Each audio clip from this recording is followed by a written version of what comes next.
Hello. The board says hello. Severance est une série pleine de mystères et on n'a toujours aucune idée de qui fait partie des têtes pensantes du bureau. Vous êtes malade. Et j'aimerais vous féliciter car c'est pas une démarche facile de venir ici, mais c'est un premier pas vers la guérison. Dans la saison 1, le RMD a une communication constante avec Harmony Cobell, l'ancienne directrice du sous-sol des dissociés.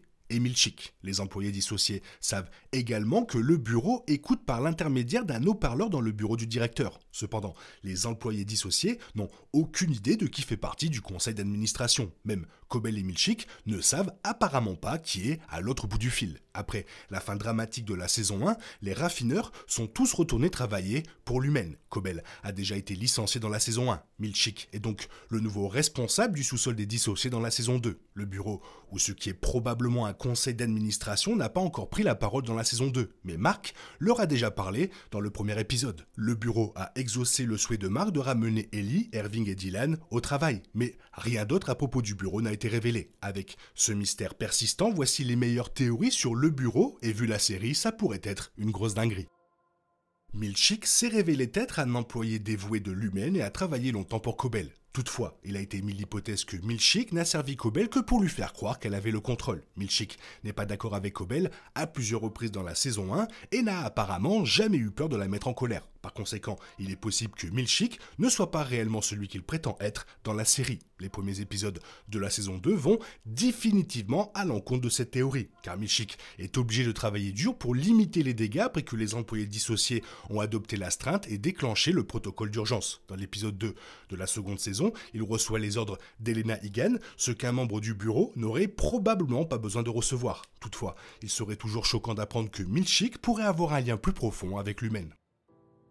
Ricken est très proche du personnage de Mark, mais a toujours été traité comme un personnage comique. Des personnages comme Mark et même sa propre femme, Devon, reconnaissent à quel point Ricken peut être ridicule. Cela a amené beaucoup à penser qu'il se passe plus de choses avec Ricken qu'il n'y paraît au départ. Les amis de Ricken ont également été présentés à plusieurs reprises dans la série et ils semblent tous aussi étranges que lui. Par conséquent, cette théorie suggère que Ricken et ses amis sont en réalité membres du conseil d'administration des dissociés. Cela signifierait que l'on ment complètement à l'extérieur de Mark et à Devon dans le cadre de la dissociation. Jusqu'à présent, dans la saison 2, Ricken a été très défensif envers l'Humaine et ne s'inquiète apparemment pas du tout pour l'intérêt de Mark. Cela prouve en outre que Ricken peut en fait être secrètement fidèle à l'Humaine et pourrait en fait être l'une des personnes les plus puissantes de l'entreprise. L'actuel PDG de l'Humaine, James Egan, est clairement l'une des figures les plus puissantes de la compagnie, sinon la plus puissante. Par conséquent, il y a l'hypothèse qu'il contrôle également le bureau. Il n'est pas courant que des PDG soient membres du conseil d'administration de leur propre entreprise, mais l'Humaine n'est certainement pas une entreprise typique. Par conséquent, il est possible que James Egan soit également le membre principal du bureau et contrôle tout ce qui se passe au sous-sol. James Egan est apparu à plusieurs reprises pour interagir avec Elena Egan et son inter et s'est révélé être un personnage effrayant et mystérieux. Cependant, cette théorie n'est pas en bonne place sur cette liste puisque James Egan est déjà connu pour être une personne puissante chez l'Humaine. Ce serait beaucoup plus intéressant si le conseil d'administration était composé de personnes qui auraient potentiellement plus de contrôle que le PDG actuel. Le bureau, composé de membres seniors de l'Humaine, est certainement la théorie qui aurait le plus de sens. Cette théorie suggère que le bureau est composé d'un groupe fidèle à l'Humaine qui a le pouvoir d'annuler les décisions de James Egan. Ces membres seniors seraient ceux qui décideraient réellement de l'orientation future de l'entreprise. Cette théorie suggère également que ces membres seniors étaient probablement présents à la fête d'Elena lors du final de la saison 1. Ellie a interagi avec quelques personnes lors de la fête, il est donc possible que le public ait déjà rencontré certains membres du bureau. Bien que cette théorie soit réaliste, il est probable que les showrunners de Severance aient encore plus de tours dans leur sac et qu'un rebondissement majeur révélera la véritable identité des membres du conseil d'administration de l'Humaine. Globalement, ce serait moins intéressant si le bureau était composé de personnes qui n'ont pas encore été mentionnées dans la série.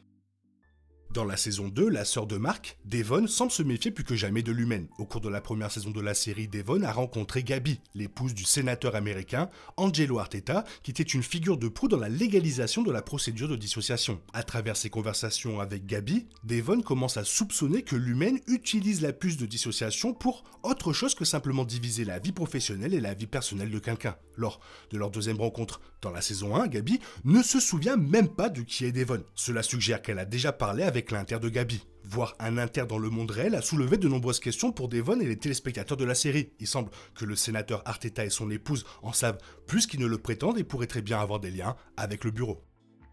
Une autre théorie suggère que le bureau est en fait une IA qui contrôle toutes les industries humaines. Une théorie majeure de la dissociation suggère que le but ultime de l'humaine est de contrôler toute l'humanité à l'aide de puces de dissociation. Par conséquent, il serait logique qu'un programme IA soit la principale force qui pousse l'humaine dans cette direction. Une IA souhaitant contrôler tous les humains du monde via la procédure de dissociation serait une direction vraiment intéressante pour la série. Ce serait également très opportun car l'IA est aujourd'hui une préoccupation majeure pour de nombreuses industries du monde. Si le bureau est une IA, cela expliquerait également pourquoi ses membres n'ont jamais été présentés dans la série. Par conséquent, il semble probable que le bureau, et par extension l'humaine, soit en réalité contrôlé par une IA. Cette théorie est sans aucun doute la théorie la plus bizarre concernant le bureau. Cette théorie suggère que le bureau est une conscience collective des anciens membres de la famille Egan. Cette théorie suggère que les anciens PDG de l'Humaine ont téléchargé ou transféré leur conscience hors de leur corps afin de pouvoir faire partie d'un groupe Egan qui compose le bureau. Il est possible que la technologie ait suffisamment progressé au fil des années pour que les précédents Egan, dont le corps physique allait mourir, décident de continuer à présider l'entreprise. Il est donc possible que les anciens PDG tels que Myrtle, Gerhardt et Leonora Egan soient toujours des personnalités influentes au sein de l'entreprise. Cette théorie peut sembler folle, mais un point d'intrigue comme celui-ci s'intégrerait parfaitement dans une série comme Severance et rendrait les Egan plus importants que jamais. Comme c'est le cas pour presque toutes les règles, directives ou dynamiques données par l'humaine, la distance et l'anonymat du bureau sont conçus pour garder tous les employés sous leur contrôle. Lorsque le bureau ne peut être vu ou entendu, il n'y a aucun moyen de savoir exactement comment il reçoit et transmet les informations de et vers Cobell ou Milchick. Tout ce que l'on voit, c'est la manière dont Nathalie est informée pour transmettre leur dialogue, ce qui permet de cacher les motivations du bureau et toute faiblesse perceptible aux employés de niveau intermédiaire ou inférieur. Le manque de personnalisation du bureau les rend également beaucoup plus intimidants pour Cobell ou Milchick et empêche les administrateurs de penser qu'ils pourraient réellement avoir une influence sur le bureau ou surestimer leur importance. Les têtes pensantes étant littéralement invisibles et inconnues, il est censé refléter le phénomène du monde réel selon lequel certains cadres supérieurs et conseils d'administration d'entreprise sont si éloignés des employés. Les membres réels du conseil d'administration pourraient devenir si éloignés que les employés ne sauraient même pas s'ils sont de vraies personnes, Severance faisant passer cela au niveau supérieur en faisant de leur refus de parler avec les employés une politique de l'humaine. J'espère qu'ils vont pas faire comme Lost. S'ils font pas comme Lost, ça va être grandiose, c'est sûr. S'ils font comme Lost, à la fin, ça va être nul. Bon, toi, qu'est-ce que tu en penses? Fais-moi part de ton avis, ta théorie dans la zone commentaire. Sinon, il est temps pour toi de reprendre le contrôle dans ta vie. Peut-être que t'es un inter, un exter. Bisous, bye bye. Il est impossible de compter sur les autres de nos jours. On est obligé de tout faire soi-même. Je me trompe? Rien de grave. J'avais tout prévu. Où va le monde? Je vous le demande.